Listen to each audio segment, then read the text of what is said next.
From the Oklahoma Newsroom, this is an OU Update with Ryan Aber. I'm Jenny Carlson. Ryan, we still don't know who's going to be the starting quarterback this fall, and yet it sounds like we may know who will be the quarterbacks of the future for the Sooners. Some commitments coming down the line. Looks pretty promising right now. Yeah, no doubt about it. Lincoln Riley has had a big start to recruiting on the quarterback race.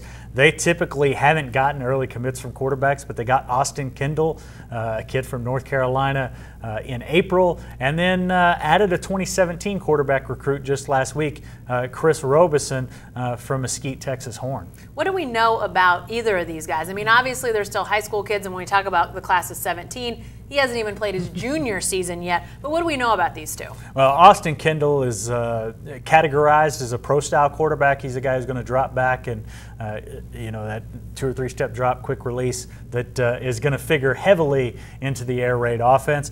Chris Robeson is a little bit of a dual threat guy. He can run a little bit, and that's something that Lincoln Riley said when he took this job that he'd be open to. He wasn't going to recruit, we got to have quarterbacks that are 6'2", 6'3". We've got to have quarterbacks that have this kind of arm.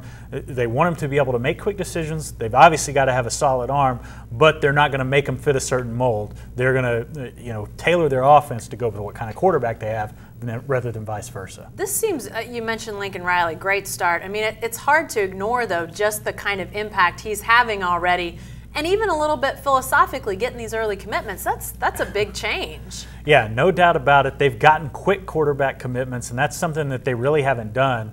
They haven't had a guy 2 years ahead during the Bob Stoops era. They get it this time, and that speaks to how well Lincoln Riley has done recruiting-wise. We talk about Lincoln Riley. We've actually got a big profile on him, his background, coming up in the coming weeks. You want to be sure to check that out. And Ryan, I think the last question when we talk about recruiting, it seems like that the local scene may be heating up. I know we're talking about quarterbacks from out of state, but locally, some guys that the Sooners are going after too. Yeah, no doubt about it. They've got commitments from Harrah offensive lineman, Victory Christian tight end. They're getting some early commitments from in-state. They've made some other offers to the John Marshall kid, who it looks like there's a decent chance that he winds up committing to OU. Certainly nothing set in stone yet.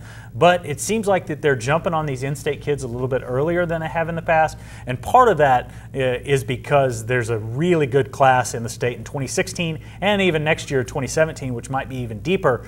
So they're developing those roots quickly. And I think another thing that they're doing is just keeping those relationships open with guys that might not be, the first offers off the board. Maybe somebody that they have to wait and, build that relationship with. Could be an OU guy down the road, but they're not having those relationships sour early because of disinterest on the part of the OU coaches. Definitely something to watch as these two classes come of age. All right, be sure to stay with the best coverage team anywhere at newsok.com and every day in the Oklahoman.